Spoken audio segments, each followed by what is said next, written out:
ሰላም እንዴት ናችሁ? ውድ የሀሁ አካዳሚክ ቻናል ቤተሰቦች፣ ይህ የሀሁ አካዳሚክ ቻናል የኦንላይን ትምህርት ቤት በመሆን እያገለገለ ይገኛል።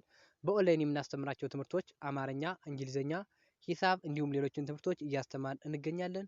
በኦንላይን መማር ለምትፈልጉ የቻናል ቤተሰቦች ከዚህ ባስቀመጥኩላችሁ ስልክ በኢሞ፣ በቴሌግራም እንዲሁም በዋትስአፕ መደወል ትችላላችሁ ማለት ነው።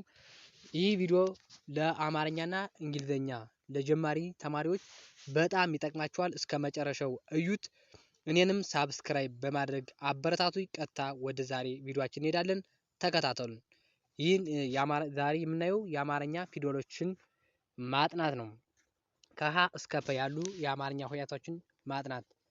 በአጠቃላይ የአማርኛ ፊደሎች 34 ናቸው። ዛሬ ግማሾች እናያለን። በቀጣይ ቪዲዮ ደግሞ እስከ መጨረሻው እናያለን ማለት ነው። እስኪ የዛሬ ቪዲዮአችን እንይ።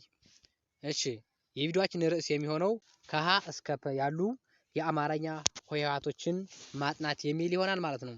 እሺ እንይ።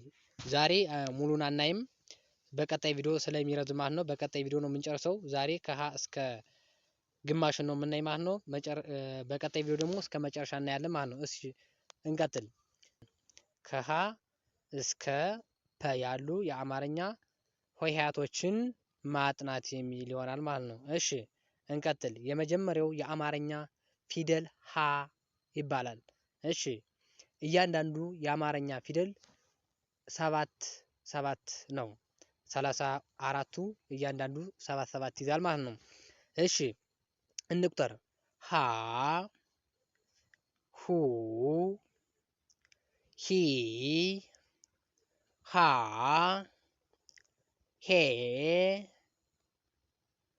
ህ፣ ሆ። እሺ የሚቀጥለው ደግሞ ለ የሚል ድምፅ አለው ማለት ነው።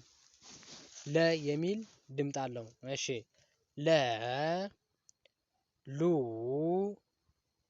ሊ፣ ላ፣ ሌ፣ ል፣ ሎ። እሺ ሶስተኛው ደግሞ ሀ ይባላል። ከመጀመሪያው ጋር ተመሳሳይ ሳውንድ ነው ያለው። ይህ ሀሌታዋ ሲሆን ይሄ ሶስተኛው ደግሞ ሀመርኋ ይባላል። እሺ ድምጡ ተመሳሳይ ነው። እሺ ይህ ሀ፣ ሁ፣ ሂ፣ ሃ፣ ሄ፣ ህ፣ ሆ። ኦኬ የሚቀጥለው አራተኛው ደግሞ መ የሚል ድምፅ አለው ማለት ነው። እሺ ይሄን ደግሞ እኔ መ፣ ሙ፣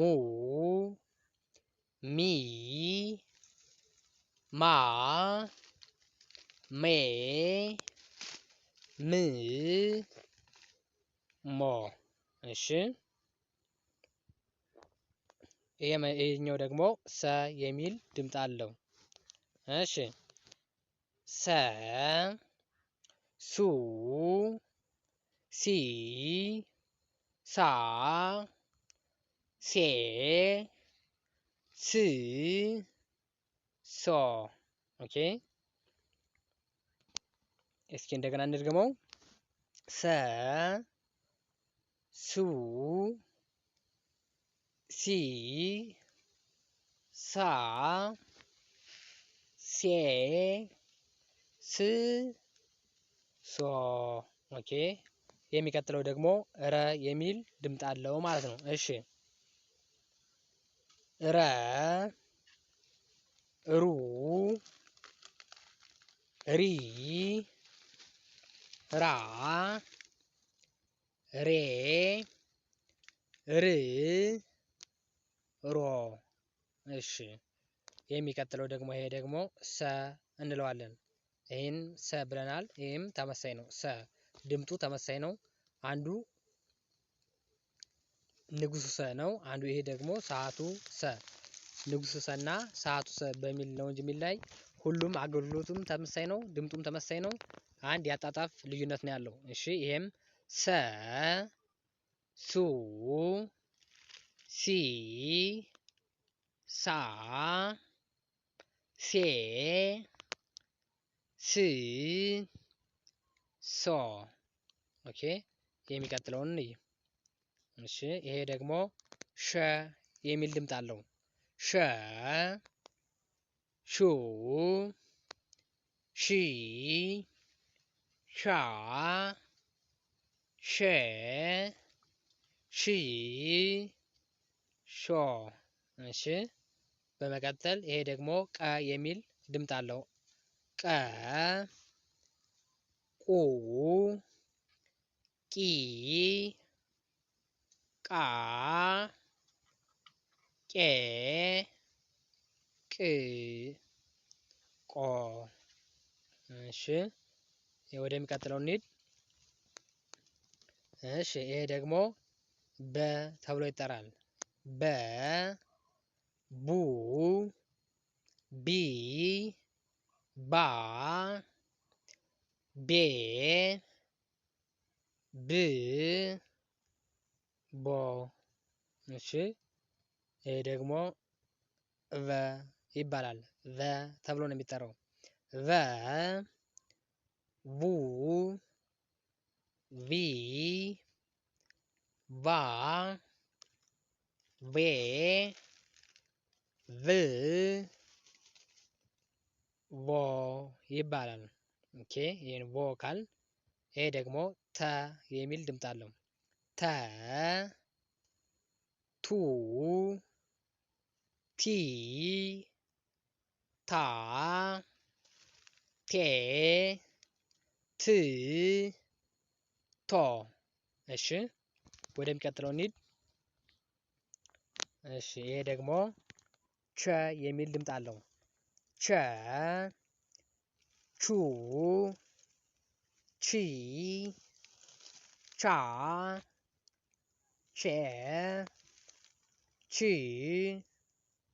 ቾ። ኦኬ ይሄም ሀ የሚል ድምፅ ነው ያለው። ይሄም ሀ ነው። በፊት ሁለት አይነት ሀ አይተን ነበር። ይሄ ደግሞ ሶስተኛው ሀ ነው። እሺ ሀ ሁ ሂ ሃ ሄ ህ ሆ።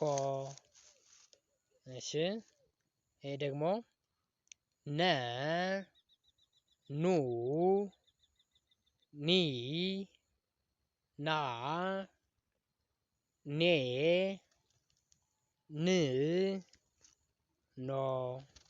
እሺ እንደገና እንድገመው እስኪ ነ ኑ ኒ ና ኔ ን ኖ። ኦኬ የዛሬ ቪዲዮአችን ይህን ይመስላል ማለት ነው። እስኪ እያንዳንዳቸው እስኪ የመጀመሪያው ፊደል ከሁለተኛው ከሶስተኛው ሶስተኛው ከአራተኛው ያላቸውን ልዩነት እስኪ እንያቸው እስኪ። ኦኬ ለምሳሌ ከመጀመሪያ ጀምረን እንሂድ። ለምሳሌ ብዙውን ጊዜ የመጀመሪያ ፊደሎች ወጥ ናቸው። ምንም አይነት ቅጥልም ሆነ የሆነ ነገር የላቸውም። አንደኛውን ከሁለተኛው ግና የምንለየው ለምሳሌ የመጀመሪያ ፊደል ሀ ይህን ይመስላል። ሁለተኛው ደግሞ ይኸው ከጎኑ ቅጥል አለው ማለት ነው። አብዛኛውን ጊዜ ሁሎችን ፊደል ስናይ ከጎናቸው ቅጥል አላቸው ማለት ነው። ሁሉንም ስናይ ከጎኑ ሙሉ ቅጥል አለው ሁለተኛ ፊደሎች ማለት ነው። ከጎናቸው ሙሉዎች ቅጥል አላቸው ማለት ነው። ይኸው ሙሉ በሙሉ ስናይ ሶስተኛ ፊደሎችን ስናይስ ሶስተኛ ፊደሎች ደግሞ አንድ እግራቸው የቀኝ እግራቸው ወደ ቀኝ የዞረ ነው። ለምሳሌ ስናየው የቀኝ እግራቸው ወደ ቀኝ ዞር ያለ ነው ማለት ነው። ሙሉንም ማየት እንችላለን። እሺ ይህን ስናይ ወደ ቀኝ የዞረ ነው። እሺ አራተኛ ፊደል ያው ሙሉ በሙሉ ተመሳሳይ ባህሪ የላቸውም። ነገር ግን ሁለት እግር ያላቸው ፊደሎች አንድ እግራቸው ያጠረ ሲሆን ሶስት እግር ያላቸው ደግሞ ሁለት እግራቸው ያጠረ ሆኖ አንድ እግራቸው የረዘመ ነው ማለት ነው።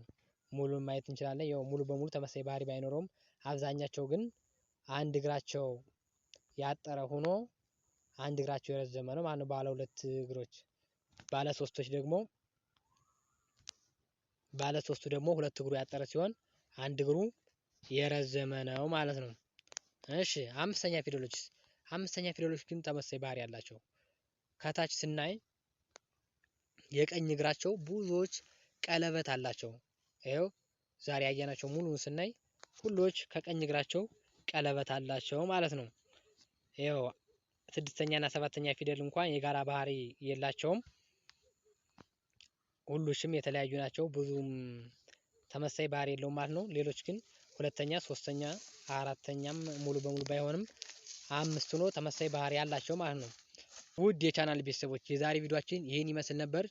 ቪዲዮው እንደሚጠቅማችሁ እርግጠኛ ነኝ። እኔንም ሳብስክራይብ በማድረግ አበረታቱኝ። በቀጣይ በአዲስ ቪዲዮ እስከነገናኝ ድረስ መልካም ጊዜ ይሁንላችሁ። ሰላም ሁኑ።